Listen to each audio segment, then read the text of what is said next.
सभी को जैमसी की मेरे प्रिय भाई बहनों, आप सब लोग कैसे हैं। मैं आशा करती हूँ कि आप सब लोग प्रभु में आनंदित होंगे। वचन से पहले छोटी प्रार्थना करते हैं। स्वर्गीय पिता, हम आपका धन्यवाद करते हैं प्रभु जी, आज के नए दिन के लिए, नई सुबह के लिए जो आज आपने हम सबके जीवन में दी। पवित्र आत्मा आज के पवित्र वचन के लिए मुझे इस्तेमाल करें, सबके मन हृदय को खोलें ताकि आज के पवित्र वचन के द्वारा सबके जीवन में आशीष आने पाए। प्रभु यीशु मसीह के नाम से इस प्रार्थना को मांगते हैं, आमीन आमीन और आमीन। हालेलुया। परमेश्वर के लोगों, आज हम वचन से सीखेंगे पवित्र आत्मा हमारी मदद करता है। हालेलुया। मेरे साथ वचन निकालें, रोमियो की पत्री उसका 8 अध्याय और उसकी 26 आयत।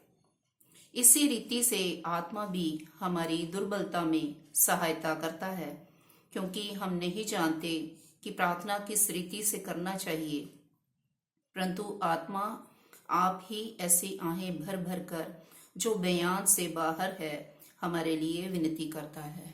आमीन। हालेलुया। परमेश्वर के लोगों, बहुत से लोग ऐसे हैं जिन्हें प्रार्थना करनी नहीं आती, जिन्हें परमेश्वर के वचन को पढ़ना नहीं आता, समझना नहीं आता। वो जिस परिस्थिति में हैं वो जानते नहीं कि अगर मैं बीमार हूं तो मुझे कैसे प्रार्थना करनी चाहिए, अगर चिंता में हूं तो मुझे कैसी प्रार्थना करनी चाहिए, अगर कर्जे में हूं तो मुझे कैसी प्रार्थना करनी चाहिए। लेकिन परमेश्वर के वचन में लिखा है कि इसी रीति से आत्मा भी हमारी दुर्बलता में सहायता करता है। हालेलुया। जब हम प्रार्थना करने में कमजोर हो जाते हैं, जब हमें समझ नहीं लगती कि हमें किस रीति से प्रार्थना करनी है, तो परमेश्वर के लोगों, हमें प्रभु की आत्मा को परमेश्वर से मांगना है कि प्रभु, मुझे प्रार्थना करनी नहीं आती, कैसे मैं अपनी बीमारी से बाहर आऊं, कैसे मैं चिंता से बाहर आऊं, कैसे मैं कर्जे से बाहर आऊं, कैसे मैं नशे से बाहर आऊं।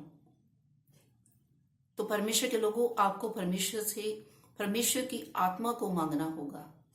जब आप प्रभु की उपस्थिति में जाएं तो आप प्रभु से प्रार्थना करें कि प्रभु, मुझे अपनी पवित्र आत्मा दे, क्योंकि आपके पवित्र वचन में लिखा है कि जब हम प्रार्थना करने में कमजोर हो जाते हैं, जब हमें समझ नहीं लगती कि हम कैसे प्रार्थना करें, तो परमेश्वर आपका पवित्र वचन ये कहता है, आप प्रभु को बताएं, प्रभु को कहें कि प्रभु जी, आपने वचन में लिखा है कि पवित्र आत्मा जो है वो हमारी प्रार्थना करने में हमारी मदद करता है, हमारी सहायता करता है। तो वो पवित्र आत्मा आपको सिखाएगा, वो पवित्र आत्मा आपके लिए प्रार्थना करेगा परमेश्वर से। ऐसी आहें भर भर कर वो परमेश्वर से प्रार्थना करेगा जो बयां से बाहर है। इसलिए परमेश्वर के प्रिय लोगों, वो आत्मा ही है जो हमारे अंदर होके परमेश्वर से विनती करेगा, प्रार्थना करेगा, और आपकी हर एक परिस्थिति को वो बदल देगा। अगर आप चिंता में हैं तो आप चिंता से बाहर आ जाएंगे, आप कर्जे में हैं तो कर्जे से बाहर आ जाएंगे, अगर बीमारी में हैं तो आप बीमारी से बाहर आ जाएंगे, अगर नशे में है तो नशे से बाहर आ जाएंगे। इसलिए यदि आपको प्रार्थना करनी नहीं आती है तो आप इस वचन को सुन रहे हैं तो परमेश्वर की उपस्थिति में जाकर परमेश्वर की आत्मा को मांगें और परमेश्वर से कहें कि प्रभु, आपने वचन में कहा है कि मैं तुम्हें अपनी आत्मा दूंगा, मुझे वो आत्मा दीजिए ताकि वो आत्मा, आपका पवित्र आत्मा, मेरी प्रार्थना में करने में मेरी मदद करे, मेरी सहायता करे, ताकि मैं उस परेशानी से, उस बीमारी से, उस कर्जे से मैं बाहर आने पाऊं। इस लिंक को आप ज्यादा से ज्यादा लोगों को शेयर करें ताकि जिन लोगों को प्रार्थना करनी नहीं आती वो भी इस वचन को सुनकर परमेश्वर से पवित्र आत्मा को मांगने पाए और प्रभु से प्रार्थना करने पाए, ताकि वो भी पवित्र आत्मा के द्वारा परमेश्वर से प्रार्थना करने पाए और अपनी हर एक मुश्किल परेशानी से वो बाहर आने पाए।